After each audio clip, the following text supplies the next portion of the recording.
And we're live. You are watching Coaching Chats with Marina and Caroline.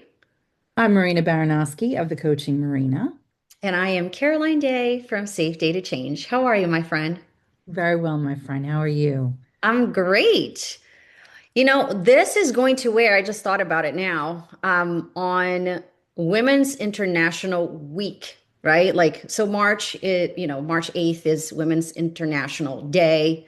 And I know that this is going to air sometime in March. So I just want to give a shout out to all the women that are watching us. Like we have such a big role in life in general. Yeah. And I think it's beautiful to be celebrating us women and all of us. So shout out to all the women watching today. Woot, woot. Today, we're going to talk about stress. And it's such a big and broad topic to be Yeah. talking about. And so, we're obviously going to narrow it down to a few things. I know that Marina had recently, researched the definition of stress. And so, we're just going to talk about, we'll let you know which type we're talking about when we're in the conversation. But, Marina, why don't you? Tell us like what did you find about the definition of stress? There are many phases to stress in itself. And what happens in your mind, it's what happens physiologically, it's what happens in your body, all of it, right? So technically, stress is the fight, flight, freeze response that hits in your body. The key systems that are involved are the amygdala that detects the threat, the hypothalamus signals the response, and the adrenal glands releases the cortisol and the adrenaline. So that your body is just being flooded from different, responses with a stressor, right? So I also have other notes as well, but let's start with what could be a stressor and that causes the body to go into.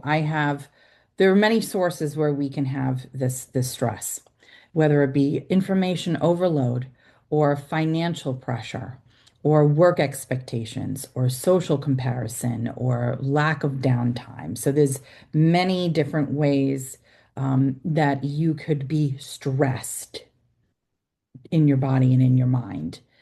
Um, so I guess let's just start there. I mean that is part of it, and what happens within your body and happens within your mind causes you to either have just a small response or a rather large, more chronic response. Yeah. Like, Well, thank you for, kind of showing the stressor mode. I was talking about the two because I thought you were going to talk about the two types of stress. You yeah, want I to mean, talk I about can the two do that types of as stress before we go well. I into the mean, stressor?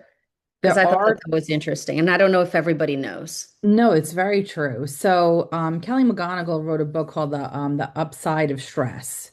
And she references that there is distress, which is the harmful stress, which is the overwhelm, the chronic pressure, and the burnout, and eustress, which is the helpful stress, which could be motivation, focus, growth, performance. Some of those examples would be like if you're in competition or if you're starting something new. So that would be a stressor thing. But it was interesting to me to find out that there are different types of stress.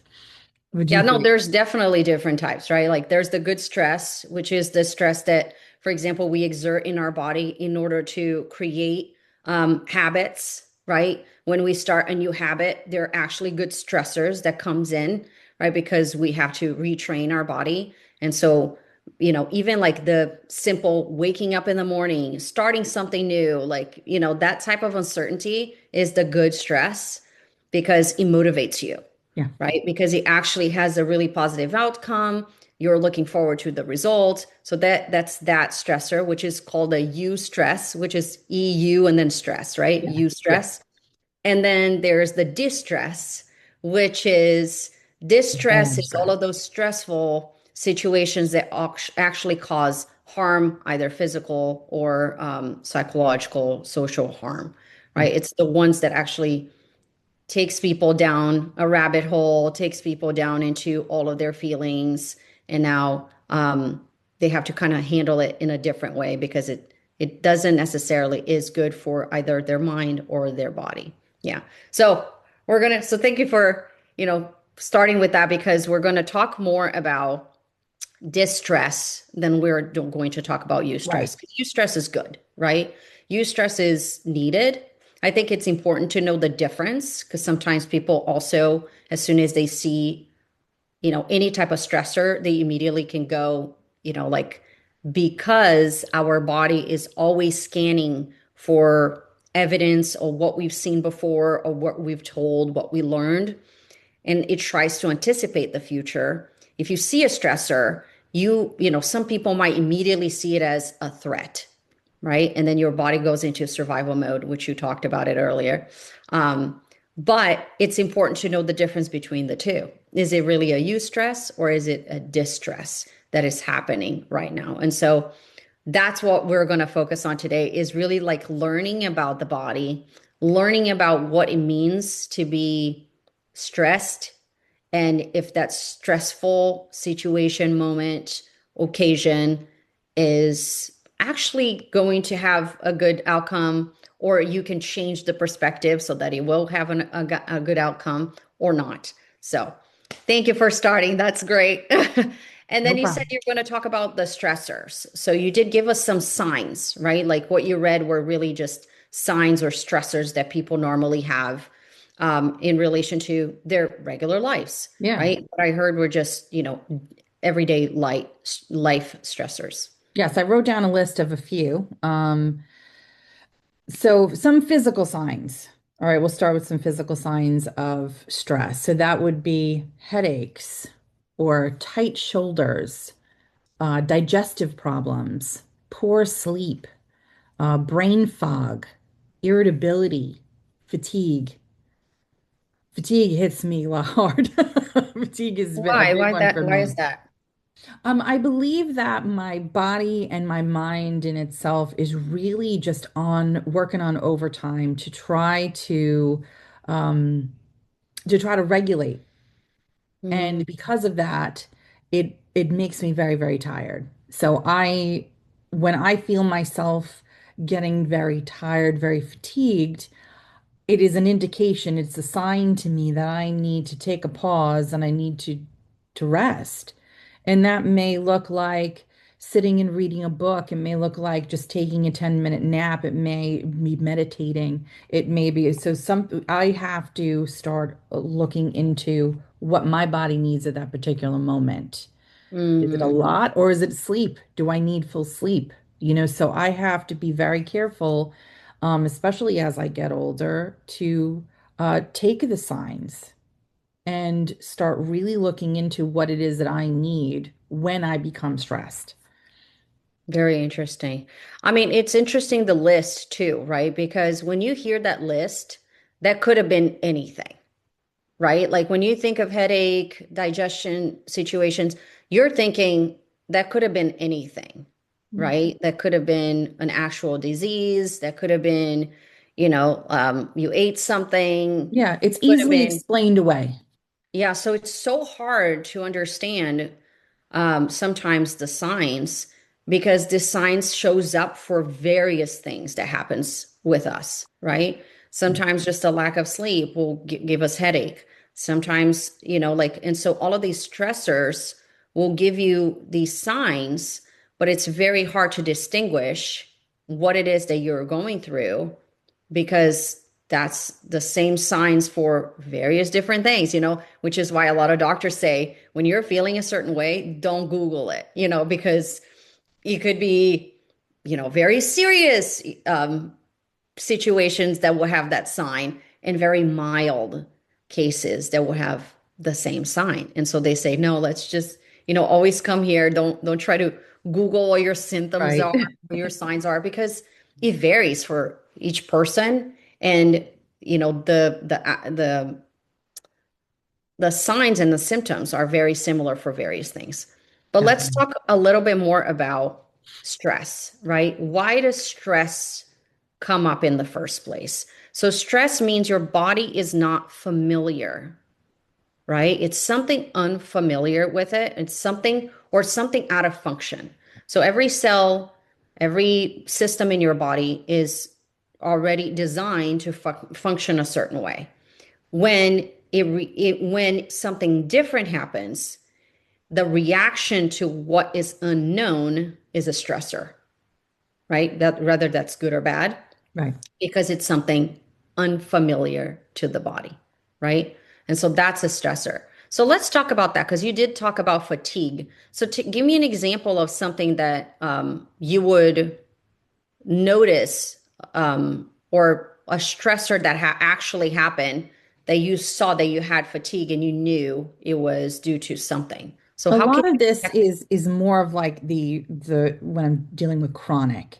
So it Mm, isn't like one particular like something happened and I became stressed and then I became tired. This is over, a long period of time yeah. that I have ignored the signs, whether it have been a headache or whether it had been that I slept only 6 hours when I really needed nine, or there's a couple of things that happen, and then when my body is finally like, you've had enough, you have to rest.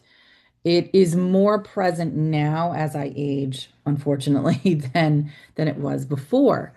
But ultimately, when I think about how stress works, your body is storing the stress anyway. So even though you might not be, it's not in your head at the particular moment, your body's remembering that you had a stressful moment or even a stressful week or stressful month, or your body is going to start reacting to you not doing something about the signs.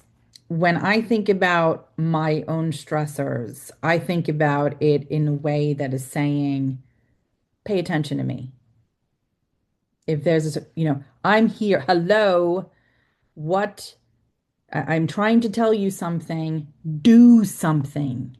That is what a stressor is, to me anyway. It is you need to do something, whether it be something different or like taking a nap, or if you keep going like this, I more things are going to start breaking down, like you need to do something. And that's what a stressor, when I'm feeling stressed like that, I have to thank it and go, okay, I'm going to do something.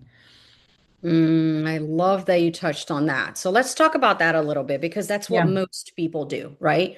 So most people, they look at the signs and the symptoms and they say, I need to address the signal because those are all signal, right? Signals, right? When you have a headache, when you have a fatigue, those are signals in your body saying there's something going on and Right. it's unfamiliar, right? And so a lot of people, most people, all they want is to take care of those symptoms. They say, this is what's going on. I need to stop and I need to remediate what's happening right now.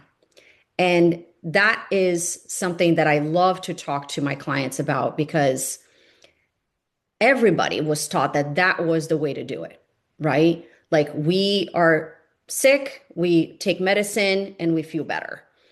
Something is happening, we remediate, we put a band-aid on it, and then we move forward, right? And so when we do that, we're not really addressing what's going on inside, Yeah. right? And that's so important, right? To know, because sometimes people feel so um, uncomfortable with the symptom and the sign that they just want to get rid of it.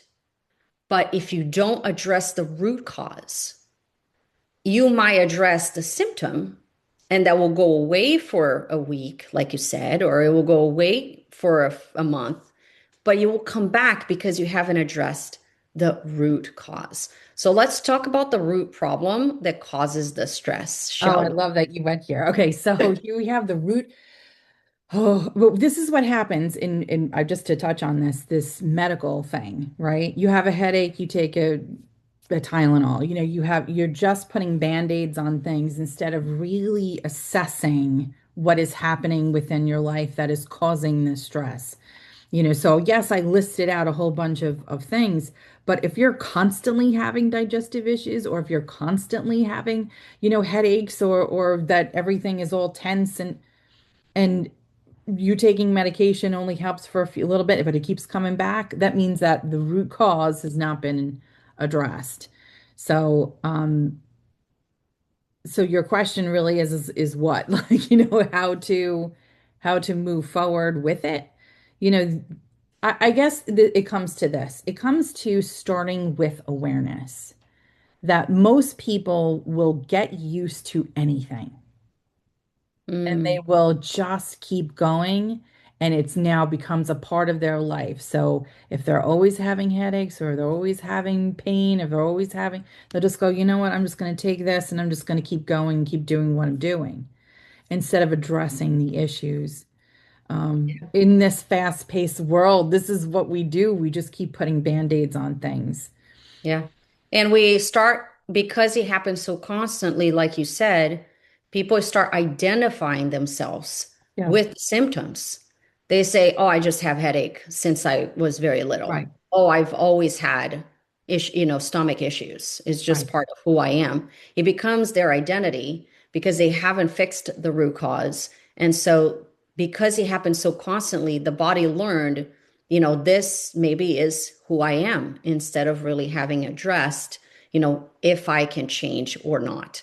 And right. people are not really addressing. Why do you think people are not addressing these root causes?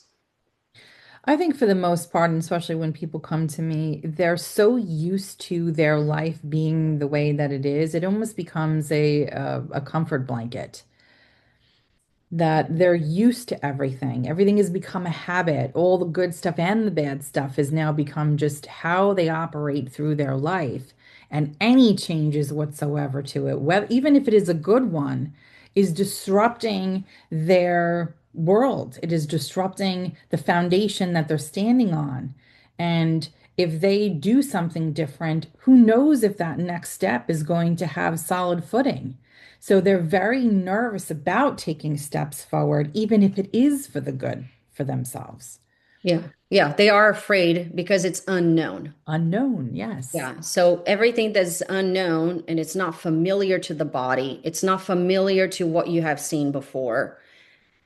It doesn't make sense to be in the future, Right, right? So I mean, I have family members that constantly say, like, I have this for a long time, it's just the way it is, I'm never going to change. Or like you said earlier, like some people get to a certain age and they go, oh, like, I'm a certain age, it's not like it's going to change now, there's no point for me to change this habit now. And so right, they continue to do it, even though it might not be good for their bodies or might not be good for their health, right, but they continue to do it because they go, oh, at my age, it's not like I'm going to start, running. It's not like I'm going to start going to the gym. It makes no sense. And so they kind of like justify it with this. But let's go a little bit deeper and talk about the misalignment or incongruence, right? So, congruence meaning what you say you are and who you are matches. What you mhm, say you do and what you do matches, right? So that's congruence. And when you're speaking about something and you actually are something. So when there is alignment,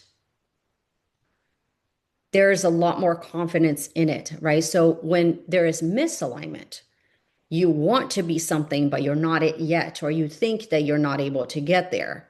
When you say you do something, but then you actually don't do it, that causes stress, right? Because it's almost like you're lying to yourself or you're lying to other people or you feel like you're lying to other people. And so this lack of congruence causes misalignment between who you are and what you do. And that causes stress. And now people are like, okay, what am I going to do with it? Right? They don't think about it. Like you said, they avoid awareness because in the awareness, there's this anticipation of pain. mhm, What happens if I do become aware? What happens if I actually face myself that I'm not being who I said I am? What happens? And so there's a lot of fear that comes with awareness. So people don't touch it with a 6 foot pole. They're like, I don't want to go there. Just give me the medicine for me to, treat my symptom here, treat my sign, and I will be going forward, right? Because it's so hard to actually bring awareness because of the anticipation of what may happen. This whole thing is going to happen. We anticipate like pain. Nobody wants to feel pain. Mm-mm. They think it will be painful. They think, what is that going to mean to me, to my life, to my family, to my society? And so it causes even more stress just thinking about it. So, one less stress to think about, right? Because awareness may be perceived as an additional stress. So I'm already stressed because I'm going to work. Why would I look into if I like this work or not? That's only going to add to the stress. Right. Let me just do what I have to do here. And people do this all the All time. the time. Yeah. Why do you think that is? Comfortability. Yeah. It is stepping out of into the unknown is so much more of a stressor in their body. They know what their pain is right now. They know going to work or the stressors of work. They feel it, they see it, they live it. It's not something that's going to kill them, so they just deal.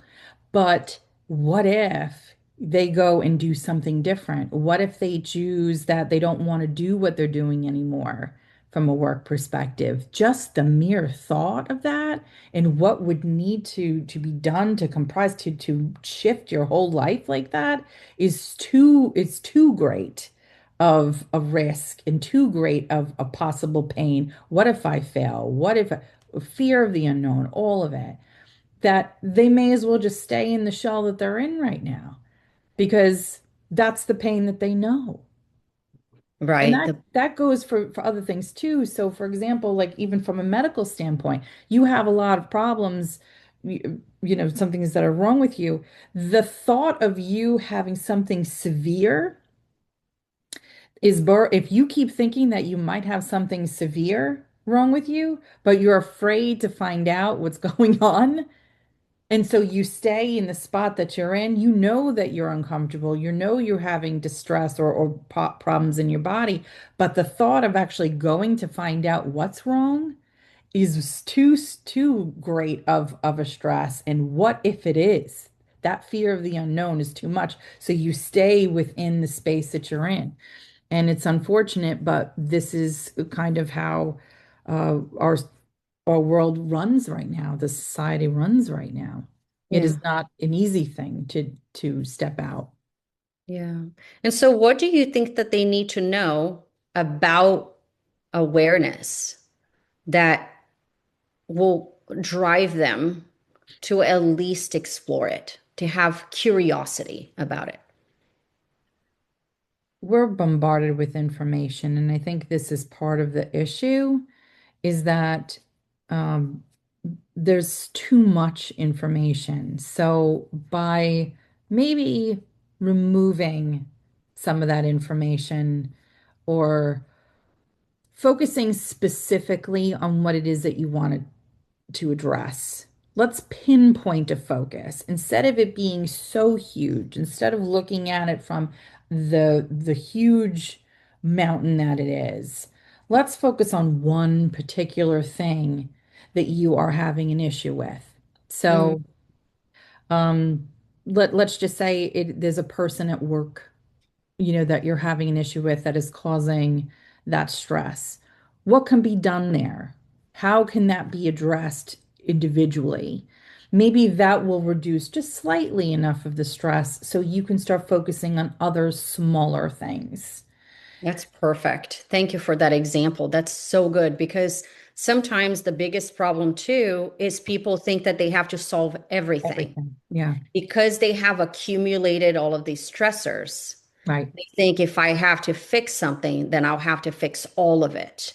And the idea of fixing all of it is very overwhelming. right, It feels like too much.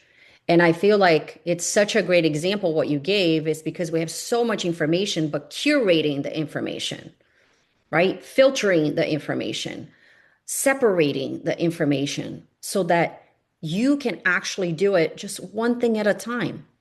And we talk about this in our coaching, which is the ripple effect, that Jay Shetty teaches on his methodology, which is sometimes you fix one thing, but because you fix that, there is a ripple effect in it that other things it starts to fix itself because that one thing was fixed.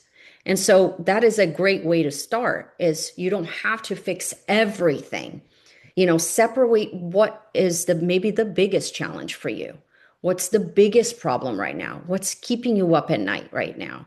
There's maybe just one issue that is bigger than all of the other issues that you can address singularly that may actually help you for the vicinity or anything that is around it, around that issue. Yeah. And then you end up learning. So I love that example for sure, like curating information and doing one thing at a time. You don't have to fix everything, right? You can actually start one thing, right? And that's what we do too. Like when we talk about goals, we say, what's your big goal?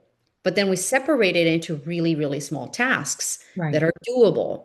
And another thing that is really good about breaking into a small task, into small steps, is that you're not going to overwhelm your body or your nervous system.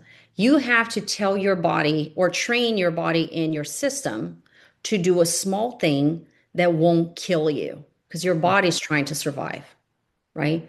Your body's trying to survive. Your body's trying to protect you. And so if you do a small thing and you prove to your body that you're going to be fine, then you can incrementally add the next thing.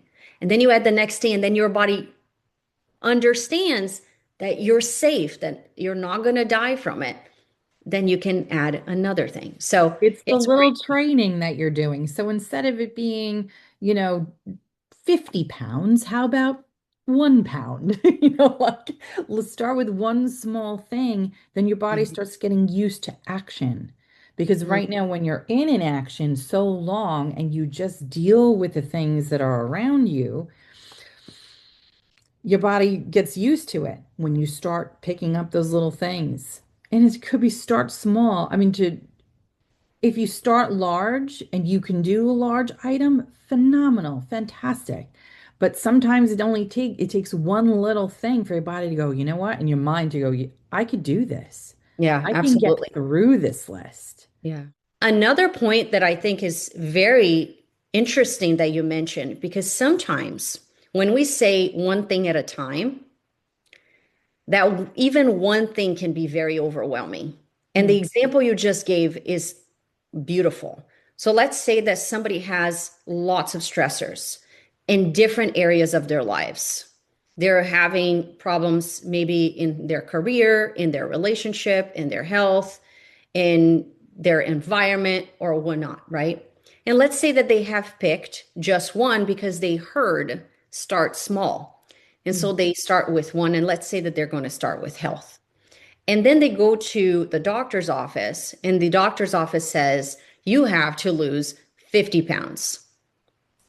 And that in itself is extremely overwhelming. Yeah, But to them, they're like, wait, I followed someone's advice to go one thing at a time because that one thing is just represented as one area of your life. But if that one thing that you chose is still overwhelmed, take that and then break it down even more, right. right? Maybe you did just choose health, but then when you see that it's 50 pounds, then you want to maybe just change one thing. Maybe you just want to lose 1 pound. How do I lose weight when I have been gaining weight? How do I lose 1 pound? What is it going to take? Maybe it's a walk. It's not going to be running. It's not going to be, I'm going to start, going to the gym an hour, a day. It's really like, what does my body need in order to start losing and not gaining? Right. And so that's really important for people to know. Thank you for bringing it out. Like you're bringing out all of the pieces of this. So the first one is really break it down, but don't be intimidated if you broke it down by one and it still feels overwhelming. If Yeah. that one thing is overwhelming, break it down yet again, right? So that it's manageable. You don't have to feel overwhelmed. And the stressor of overwhelm will actually is a really good signal for you to see what your body can handle now. It doesn't mean that it's not what your body can handle in the future. And that's a lot of misunderstanding because people think if I cannot handle this now, it means I shouldn't be doing it. Right. This is too hard for me. I shouldn't be doing this. When in reality, you can't be doing it from the operating system that you're working with now. That doesn't mean it's true a year from now. Some people that have never run before, in a year, they're running marathons, but when they started, there's no way that they could have. Right. And the same thing is for any goal that you have. You know, if it doesn't feel good now, it doesn't mean that it doesn't feel good forever. It just doesn't work for you at the place where you're in now. That's why incrementally adding things is so important because you're not who you are 10 years ago. And you're certainly not, hopefully, not who you are 10 years from now. And so changing very small changes actually helps you progress in the right direction. Absolutely. And when you're dealing with something like weight, um, or health, just in health in itself, because it may not be about losing weight. It may be about just movement. It may be about cardio. Your doctor needs you to move better. Whatever it is, starting with one movement, starting with one small practice, even if it is very, very small, is steps in the right direction. And I think that we minimize those things that we do to start this, and we have to stop doing that. I think that we really need to focus on, I'm doing something. And today is this, and tomorrow is going to be something a little better, and then tomorrow will be a little something better. You're not thinking about it from the perspective that it's a year from now. What can you do today to change whatever it is that's stressing you out? Whether it be a job, whether it be your health, whether it be your family, whatever it is, something can be done from a very, very small thing. And it may just be the way that you think about it. Tell me more. Shifting your perspective on it not only helps your body, it helps your mind and your soul too. So when I am stressed out with something, I look at it from all perspectives. I look at it from what it does to me, what it does to the people around me, what it does to my dog, what it does to my kids, what it does to my environment. And if there's something that I can do to shift it and say, you know what? Yes, I'm stressed about this. That was my signal that I have to make a shift or change, or this isn't working for me. I may not know what I need to do, but I know something needs to be done. And that starts the awareness piece of it. So it's really interesting that your body and your mind are powerful enough to give you a signal. So when I get that signal, I go, thank you. Okay, something's not happening. I have to make a change. I don't know what to do yet, but I know that change has to be made. Mm, I would invite you then to Yeah. instead of because that happens with a lot of people. Yeah. A lot of people, they see the signal and they immediately go into the do mode. Oh, yeah. No, I do. need to do in order Yes. to either stop Right. this, in order, and that is functional. Right. It works for a lot of other ways, right? Like it works for a lot of other things. If your car stops, you want to do something immediately about it, right? It actually works, but it doesn't work for everything. And so, what I invite not just you, but everybody that is listening to this to do is think about when something does happen and you feel something, you're right. Those signals are great. Yeah. Stressors are great signals. Oh, I'm going to sneeze. Excuse me. Excuse me. Bless you. Thank you. When stressors show up, and you said it beautifully, I love that my body is able to give me a signal when something is happening.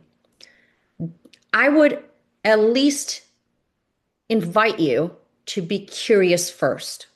Yeah. Before you go, something's happening, I need to do something about it, or that Yeah. something is happening, that means I need Right. to do something about it.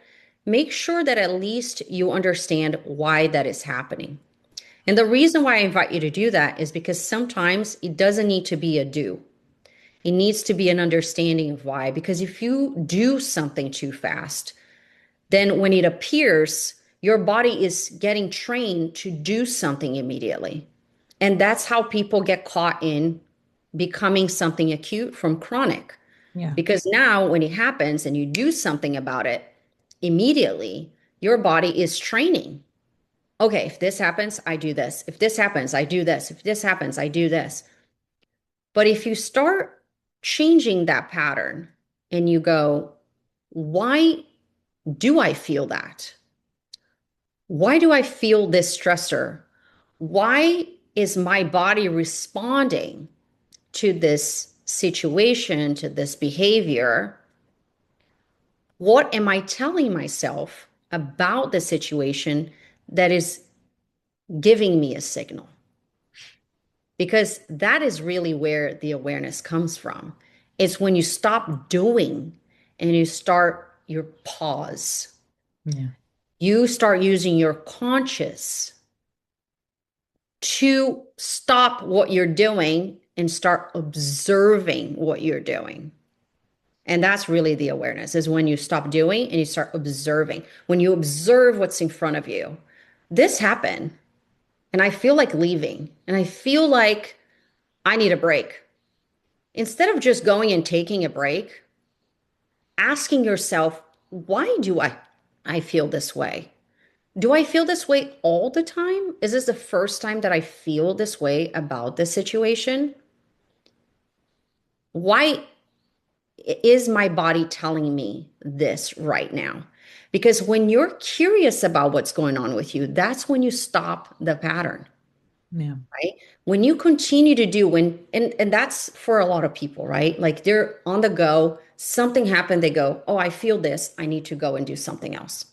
Like be curious. Wait a minute, why am I even feeling this way? This feels so known to me. This has happened before. And every time this happened, I want to this is like a trigger to me. Every time I feel pain, I stop. Should I stop?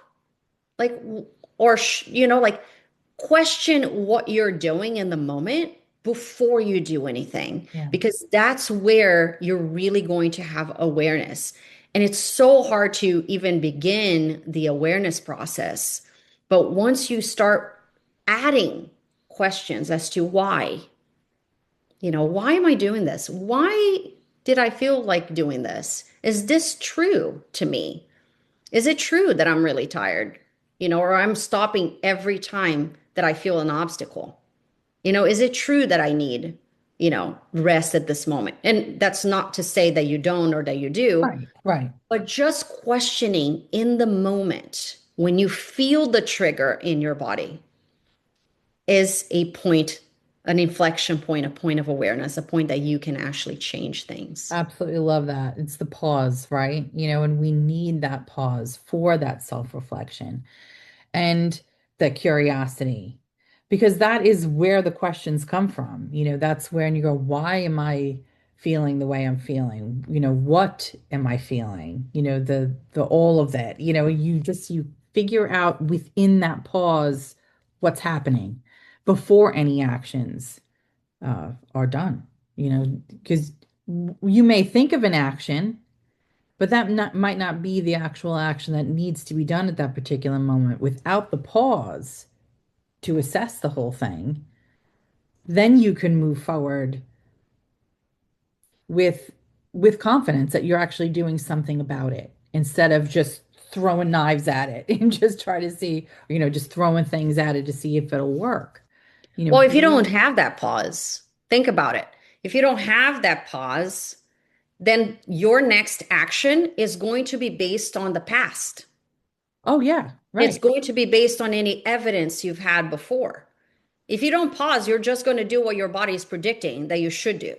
That's it. Right. It's going to take all of the information that you have up until right now and it's going to use what you have. The pause is, can I take a different route? Right. I know I take this route every day. I know that this works. I know that is a very predictable future. But is there an opportunity for something different? Can I take a different route? What if I were to act differently today about this?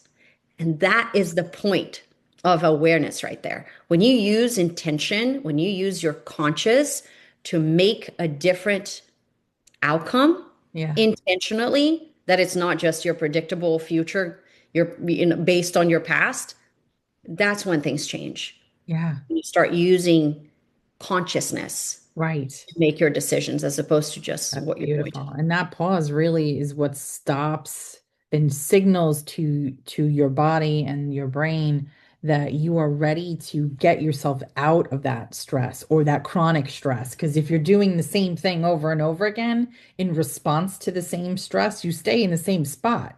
You don't you don't move forward from it. You just keep trying different things or even the same thing and you're stuck. You stay, you don't move. And I think that within that pause, where you can be analytical and you can assess and you could figure some things out from a different, non-stressful space, you can move forward with something that is more aligned, like you said, to yourself.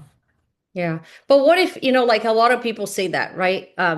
It would be so great if I could stop myself in the moment, but I just can't.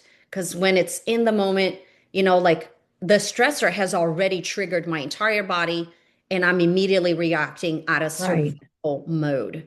For those people that don't feel like that it's even a possibility for them to act on the spot, what would you say to those people? Who can't act on the spot? Right.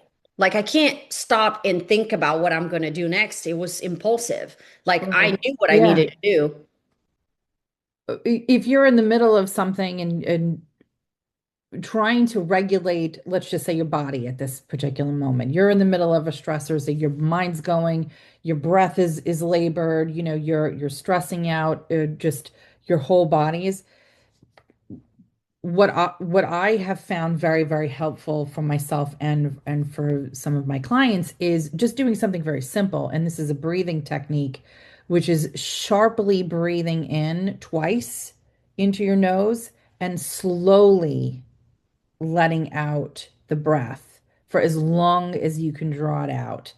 And what it does is it slows not only your breathing, it slows down your heart rate and it gives you even and it doesn't take that long. And just by doing that, it signals to your body that you want to not be in that stressful space. And then when you get to the point where you can sit in it and have the time, let's just say you go home or make sure that you are setting yourself the time for the pause. So, I You mean, that is you just mean one, even at a later time? even To- at a later time, but making it a point that you are going back to this moment, but right now is not the time to do it. You're not in a moment of whether it be at work or whether it be just you're in the middle of a stressful situation that you can't move from. Just by changing your breathing for that moment can just take your body, it helps your body and your mind just calm for just a moment so you can assess at a later time because it really does need to be that pause needs to happen at some point and making a promise to yourself. I make promises to myself all the time that I will address it. And whether I be in the middle of a conversation or something that I needed to finish, and then I'll take that pause. It's yeah. necessary. No, I love that. That's so true and it's so small, right? Small, It's right. like when you're in the confusion in your mind, where you're just acting out of survival mode, if you do remember, take a deep breath, Yeah. right? take a deep breath in the moment and let that stress, or at least some of the energy that you're carrying at that moment, to just let go a little bit, Yes. because it might be just too overwhelming in the moment. But some people, they really cannot, like even 5 minutes later, they go, oh, I should have taken a deep breath before I, continued. But they can't manage to do that at the time. So one of the things that I address with clients is to journal, right? You don't have to, I mean, ideally, you want to learn. Your ideal situation is to one day to be able to take a deep breath. It's to one day not act in survival mode. But if you're in the survival mode now, where things happen and you're extremely reactive and you do things right away and you feel like you cannot stop, you feel like you can't even think of taking a breath, it's very helpful, like you said, to go home and kind of digest what happens even on your own, even when that person is not there. And so, even describing what you felt more specifically, like when I was addressed this way, this is how I felt. When you feel this way, what does that mean to you? Right. Asking these questions, because sometimes you feel the stress because there's a story behind it. You know, the reason why we have these signals in our bodies is because your body at some point learned a lesson and recorded that lesson. And the lesson always comes with an emotion, Right. good or bad. When you learn something and it's connected to an emotion, it becomes a memory. And so when you hear something that it can be traumatic, or you are in a situation that you feel stressed, you're feeling stressed because your body remembers, like you said, your body has a memory related to that specific scenario. And it has a memory of feeling. Right. And that feeling is really the one that generates a thought, and that thought will generate a behavior, right? And then there's this cycle. Yeah. And so going back home and saying, I felt hurt, or I was stressed. I felt extremely stressed when X, Y, and Z happened. I felt extremely stressed when somebody yelled at me at work. And then you can ask yourself, why?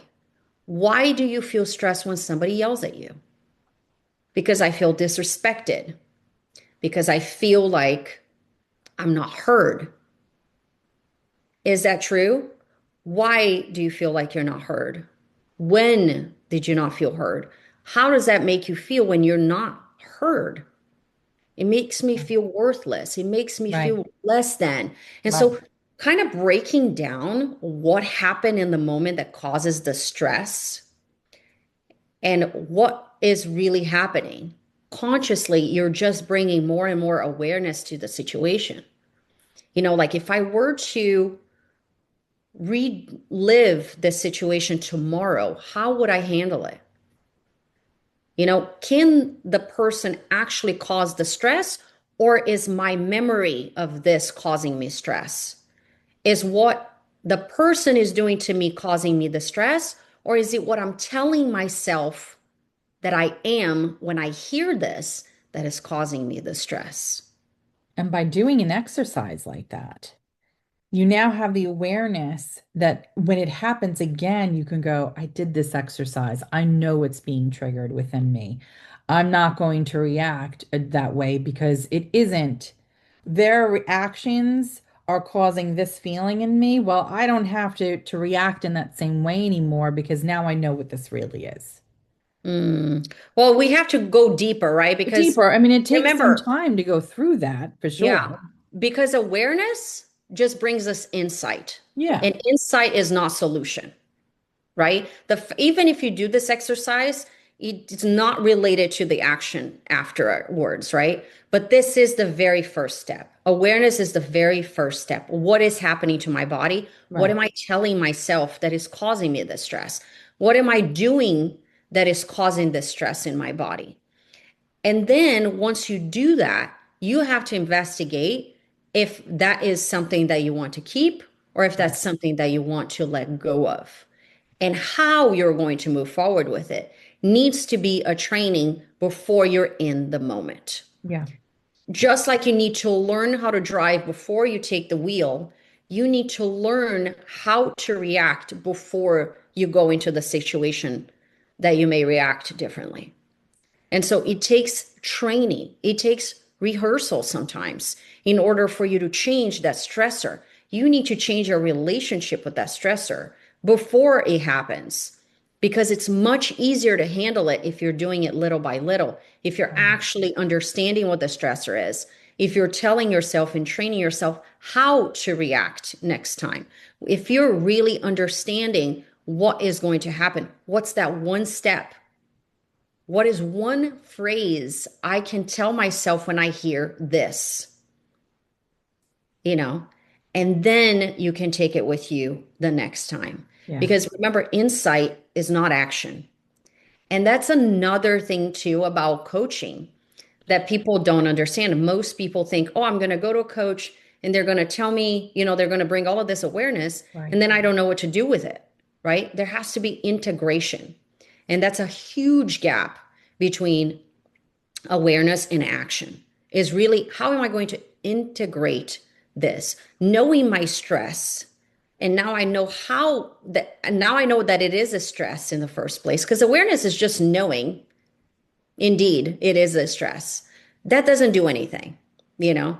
And I took a class actually with Dr. Laura, can't remember her name, but it was a class on well being from Coursera, which I highly recommend, which talks about this. It's not a legend, but it's an illusion, basically, that people think, oh, knowing the problem is halfway. And she says that it's actually not true. Knowing the problem is not halfway. It's just what we say it is because we know, but insights are not actions. And so insights are very important because it's the first step, it's the door, Right. right? But you have to open the door and you have to know what to do about it. And I think integration is really what people need once they understand their stressors. What am I going to do about this stressor so that when I'm in the moment, I can actually stop my actions or proceed with caution, however it is, right? Right. Like if I know the stressor of eating, maybe before you even decide I want to lose weight or I not want to lose weight, you need to learn what the stressors are. Oh, I eat every time that this happens to me. Understanding that is not going to stop you from eating next time, but you need to retrain your body. When I do see this, this is how I'm going to react. Every time I see this, I'm going to say, no, I don't want this. I actually want X, Y, and Z.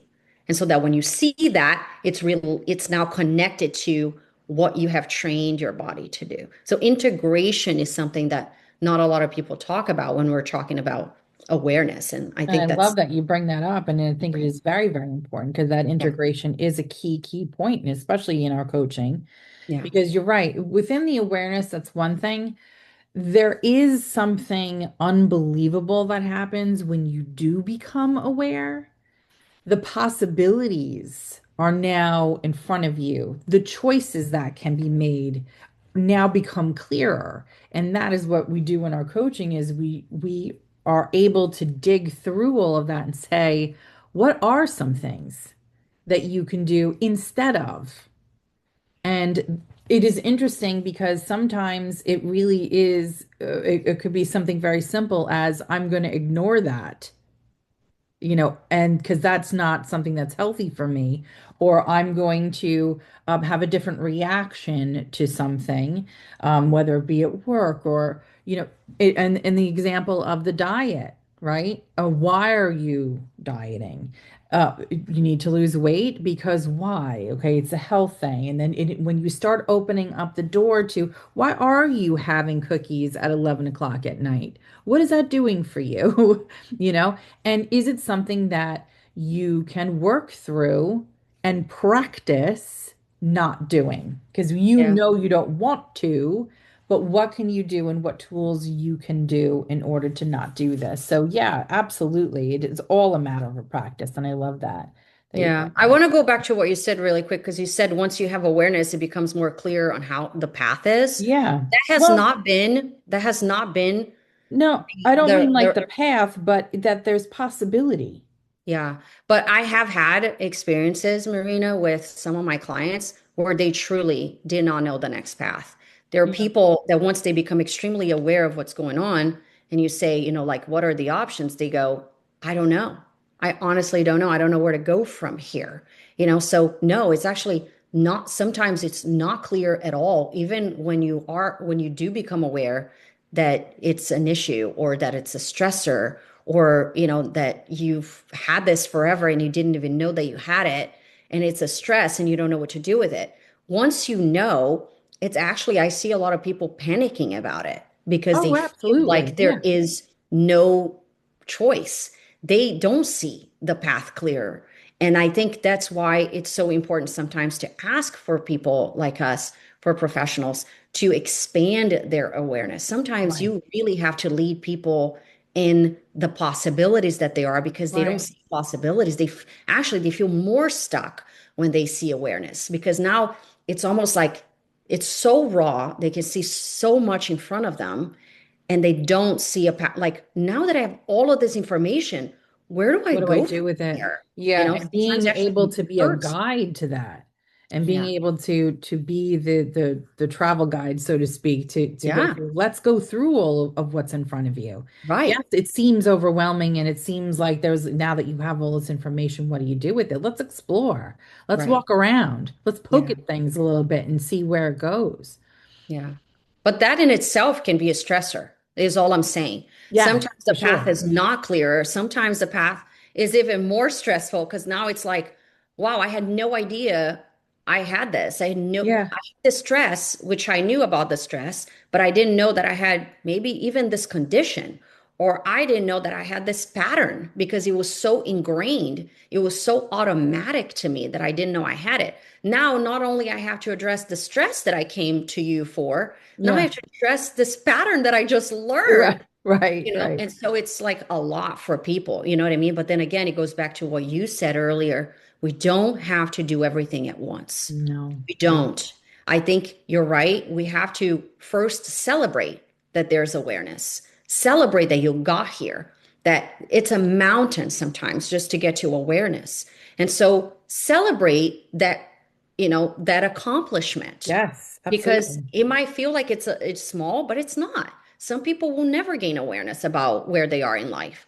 And so gaining awareness is a huge thing. We just have to also train them that it's not all of it. Right. Like this is a huge mountain you just climbed. Congratulations. Let's stay here. Let's celebrate. How are we going to go to the next one? And I'm going to be here. I'm going to hold your hand through it. Like these, like what do you see the options? Like if you don't see any options, that is an option. How are you going to navigate no options? Yeah, And so even learning how to do things intentionally is going to change the way people will start doing things. And I think that's beautiful, but integration in during stressful moments after awareness is key for sure. definitely. Absolutely. Good point. Thank you.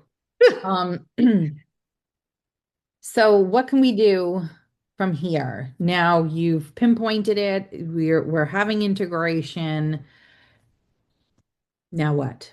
Yeah, it's stressful. I mean, stress is very hard, right? Like people are stressed, they tell us or they are aware of their stress because of different things, right? I think it's really recognizing, like I said, awareness and then integrating and learning also that the stress will not go away. You just change your perspective on what is really stressful. Right. Is the way that you're handling stress stressful, or is it what is happening in front of you just something else? Yeah. And so changing your perspective during awareness, there's a lot of changing a perspective as well. And I think that's part of the integration is to learn that that may not be an additional stress, that actually may be a beautiful thing that just gives you a different perspective about your stressor to begin with, you know, Definitely. and to learn that the stressor is not going to go away. You're still going to find people, that are going to do things. You're still going to find, because we live in society, right? Right. And so we're going to see it again and again. And I think that gets us to the next point, which is control. What can you control versus what other people can control? Right. Sometimes the stress is people are constantly looking at what the person is doing and what the environment is doing, and they're looking at things they cannot control.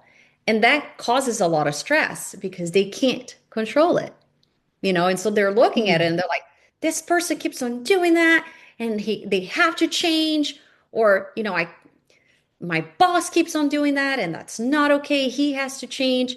When in fact, you can't change anybody. You can only change how you feel. You can only change what you do. And so let's talk about control a little bit.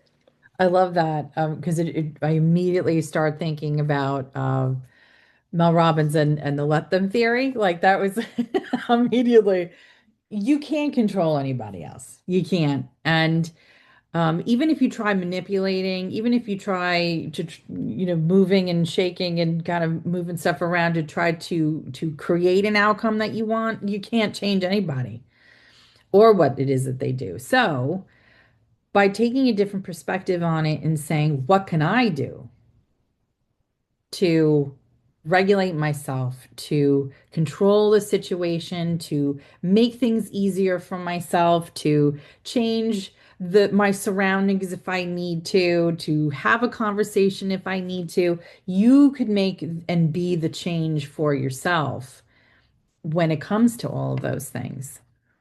I love that. I think we touched everything really. I think the first thing is really, understanding what the stressor is. Yeah. Is it a good stress or a bad stress, right? Yeah. Is it eustress or de-stress? Right. And who are you in relations to this stress?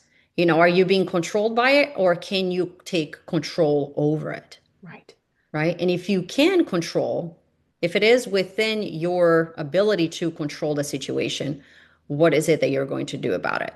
It doesn't have to be big, it can be really small, and you can start very slowly until your body feels safe to take the next step. Yeah. I love this. I love this. Phenomenal, phenomenal, phenomenal. I I know.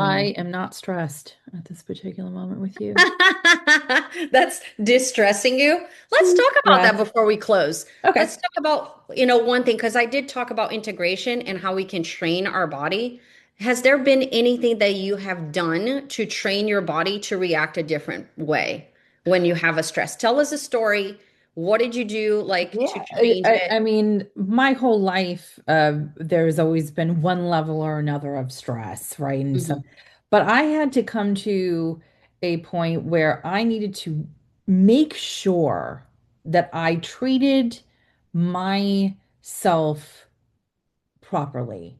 I needed to create something for myself. So by instituting my meditation space, by making sure that I am breathing, making sure that I'm movement moving in my movement, I needed to make sure that I'm doing everything that I can. So for the rest of the day, I am and can handle the things that come at me. So it may be journaling for you. It may be meditation for you. It may be just going for a run. It may be, there's something that each one of us can do to de-stress so we can handle the day's stress easier and better. I love that. I learned something from a therapist that I loved and I have taken with me Okay. because it was, how to have a conversation with your family members when they're stuck in their ways and you're trying to change or you're trying to be a better person. But then sometimes when you go back into a familiar environment, it's almost like you go back to who you were. Yeah. And I know Jeffrey Allen talks about that during for his coaching training on duality. But it's very interesting how, even when you think, oh, I'm a different person, like I'm better now. And then you go back into your roots or go back into your family, you start acting exactly like you were, Yeah. like nothing changed. I'm familiar with that. You know, Pretty familiar with if that. you like don't scream anymore, if you don't cuss anymore, and then you go back to your parents' house or you go back to your cousin's house, then you see yourself cussing again. You see yourself Yes. like acting the same way that you were before. And Jeffrey Allen talks about energy. Obviously, it's not for everybody, this conversation, but it has to do with an energy power. When somebody has an energy bigger than yours, especially when you were growing up, if you were little and you grew up with someone that you saw it as authority or power, their energy was bigger than yours. And so even if you grow your energy in other places, your energy becomes very small because that person takes over their energy over you when you're in their environment.